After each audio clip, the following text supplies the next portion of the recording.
Сәлем оқушылар, бүгінгі сабағымызда біз Python'da input функциясыны қалай қолдануды көреміз.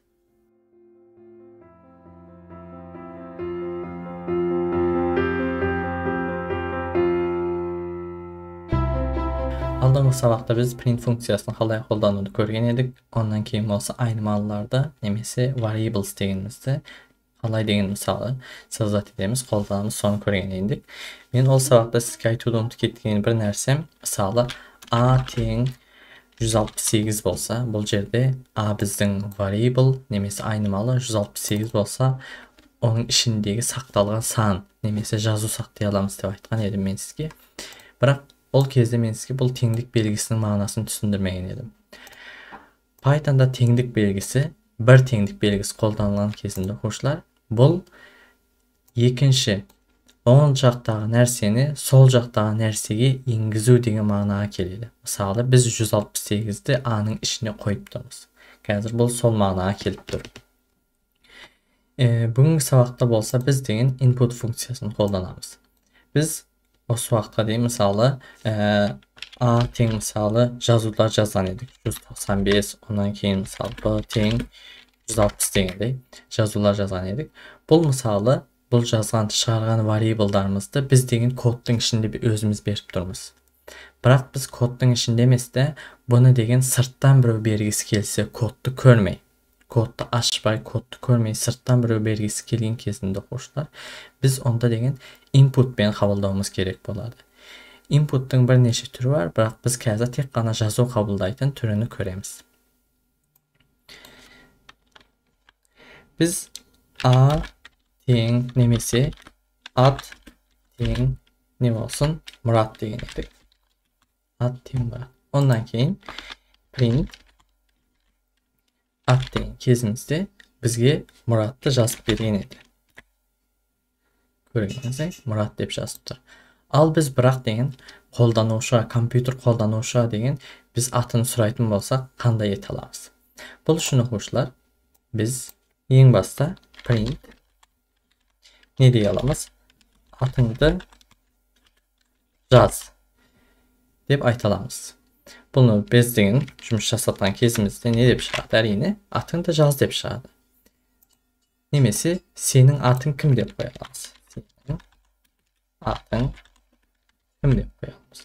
Онан кейін сұрақ белгісі қойған кезімізде көріңіздей, сенің атың кім деп шықты. Ал біз деген енді қолданушыдан атын қабылдайтын болсақ, кодтың ішіне атты жаза алмаймыз.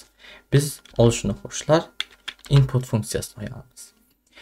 Ат деген бір деген variable біз деген ұйымдастырайық. Ол тең болсын input. Онан кейін скобка болсын. Бұл input дегеніміз қолданушыдан, компьютерді қолданушыға жазуға мүмкіндік береді. Ол жазғаннан кейін, оның жазған нәрсесі, қазір біз жазылғанды көреміз, оның жазған нәрсесі ат дегенге сақталады. Біз оны қалай білеміз? Біз print функциясын қолдансақ болады. Print сенің біз деген тырнақшаны ұмытып кеттік. Сенің атың, онан кейін үтір қоятын едік, есіңізде болса, жазу мен айнымалының бірге қолданатын кезімізде екеуінің арасында үтір болу керек. Онан кейін ат деп қояйық. Біз енді деген мына жерге жазылған нәрсе, төменге жазылған нәрсе, қолданушының жазған нәрсесі, мына жерде тағы бір рет print ретінде келу керек. Біз онда бұны деген жұмыс жасатып көрейік қазір. Көргеніңізде сенің атың кім деді, бірақ мына жерде көрінбей тұрған бір нәрсе, мына жерге жазып болады. Жоғарыға жазып болмайтын еді. Ал мына жерде болса жазып болады. Енді мен бұл жерге мысалы жеңіс деп жазсам, сенің атың жеңіс деп бізге деген жауап беріп тұр. Қазір мен деген бұл екі линияны алып тастайын. Енді деген жұмыс жасатайын. Сенің атың кім? Көргеніңізде мына жерге жазып болмайды. Әйем деген о линия бітті. Мына жерге жазып болмайды. Ал мана екі линияны қойған кезімде көргеніңізде әлі біткен жоқ. Мен мына жерге жаза аламын. Senin atın kim? Тұрың қазір. Senin atın kim? Senin atın input.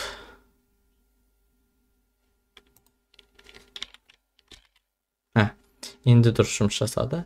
Senin atın kim deydi? Бұл жерде biz bir нәрсе жаза аламыз. Mana men деген klaviaturadan bir-iki нәрсе басып жібердім, соң шуны қате кетті. Senin atın kim деп тұр? Бұл жерге мысалы mening Melis деген досым бар еді. Melis дегеннің атын жазайық мысалы. Melis десек, senin atın Melis деп шығып тұр. Көргеніңіздей. Бұл жерде senin atın, мына жерде бірінші жазылған senin atın, екінші at деген жерге болса, biz mana ғана Melis деп жаздық. Сол енгізіліп тұр. Senin atın деген бірінші принттен шықты. Ең бірінші принттен шықты. Бірақ біз деген бірінші принтті қолданбайды. Бұл дәл осындай етіп жазсақ болады. Бұны қандай? Бұған мүмкіндік беретін принттің ішіндегі жазуды алып, біз input'тың ішіндегі скобканың ішіне жаза аламыз. Бұл print функциясы енді керек емес бізге. Енді жұмыс жасатайық. Көргеніңізде senin atın kim деп тұр. Бұл кез сразу деген көргеніңізде ең артынан келді. Senin atın kim дегеннен кейін тез келіп тұр. Бұл жерге не деп жазсақ болады? Бұл жерге мысалы бақыт деп жазсақ болады. Бақыт деп жазған кезімізде бақыт деген біздің жазған сөзімізді атқа береді. Ат деген variable'ымыздың ішінде тұрады. Ondan кейін болса senin atın бақыт деп жазады. Enter'ге басқан кезімде көргеніңіздей senin atın бақыт деп тұрады. Біз деген бірнеше деген variableға деген input функциясымен дәл сондай бір нәрсе ете аламыз. Мысалы at, маған кетірмейін, senin atın kim, senin atın, ondan кейін at тұр. Екіншісі мысалы familia болсын. Familia input senin familiyan kim deydi. Familiyan kim? Senin familiyan kim деген кезде де бұл ретінде де familiясын айтсын. Біз деген екінші линияны алып тастайық. Екі сұрақ сұрасын бұл кезде. Print senin толық атың, senin толық атың, немесе senin аты жөнің. Ondan кейін ең баста нені қолданамыз? Ең баста атты қолданамыз. Әрине деген скобканы жағамыз, үтірді қоямыз, ondan кейін атты қолданамыз, кейін болса familiясын қолданамыз. Енді біз жазған кодымыз бұл жерде сақтайық. Ең бірінші енді көргеніңіздей, бұл кодты жасатқан кезімізде ең бірінші senin atın kim деп шықты. Biz бұл жерге ағылшын біреудің атын жазайық. Мысалы John дегендей. John дегенді қазір аттың ішіне сақтады. Екіншісі senin familiyan kim? Biz Smith деп жазайық. John Smith. Ondan кейін мен қазір enter'ге басқан кезімде бірінші линия жұмыс жасады, екінші линия атым жазбадық. Бұл деген еш нәрсе болмайды. Үшінші линияда senin familiyan kim деген жерге де біз деген тағы деген нені жаздық. Бұл линияда жұмыс жасады. Енді жұмыс жасамаған тек қана соңғы 5-ші print линиясы қалды. Ол да мен қазір enter'ге басқан кезімде ол қазір жұмыс жасайды. Көргеніңіздей senin аты жөнің John Smith. Оқушылар, бұл жерде мән беретін нәрсеміз input тек қана input қолданған кезімізде, input функциясын қолданған кезімізде тек қана оны жазу ретінде қабылдайды. Біз мысалы сан ретінде қабылдау үшін кішкене болған бір өзгерістік әкелуіміз керек болады. Есептерде именно бізге деген сан беріледі. Сан берілген үшін біз сан ретінде қабылдауымыз керек. Ол үшін болса біз input функциясының алдына int деп қоямыз. Int дегеннің мағынасы integer деген сөзден қысқартылған. Яғни -5, -9, 9, 10 дегендей сандар кіреді бұл жерге. Int дегеніміздің ішіне біз енді x тең int input деп жазайық. Int input. Бұл ретінде бізде деген жазған нәрсеміз енді деген сан ретінде қабылданады. Алдыңғы ретте мысалы ең бірінші x әріп деп жазайын, немесе әріп ретінде қабылданғаны x символ деп жазайын. Символ ретінде қабылданады біріншісі. Ол не? Input тек қана өзі. Екіншісі x сан ретінде қабылдансын. Бұл int input болады. Input болады. Бұл екеуінің айырмашылығына мынандай етіп білсек болады. Мысалы x символдың артына print функциясы жазайық. Оны 2 мен көбейтейік. 2 көбейту x символ болсын. X символ. Ал x санның артына olsa, оқушылар, біздің дәл соны жазайық. Print 2 көбейту x сан 2. Енді біз бірінші енгізген кезімізде оқушылар символ ретінде немесе жазу ретінде қабылдайды. Не сан жазсақ та, екіншісінде болса сан ретінде қабылдайды. Біз бұны жасатайық. Бізге енді сұрап тұр мына жерде көргеніңіздей, біз мысалы 10 деп жазайық. 10-ды біз 2 мен көбейткенімізде біз қанша күтеміз? 20 күтеміз. Бірақ мен 10 деп жаздым. Бұл кезде көргеніңіздей 10 текст болған үшін бұны 2 рет жазды тек қана. Print функциясын қолданып. Біз дәл сондай төменге 20 деп жазған кезімізде болса 2 көбейту 20 көргеніңізде 40 деп жазды. Бұл екеуінің айырмашылығын көріп отырсыздар.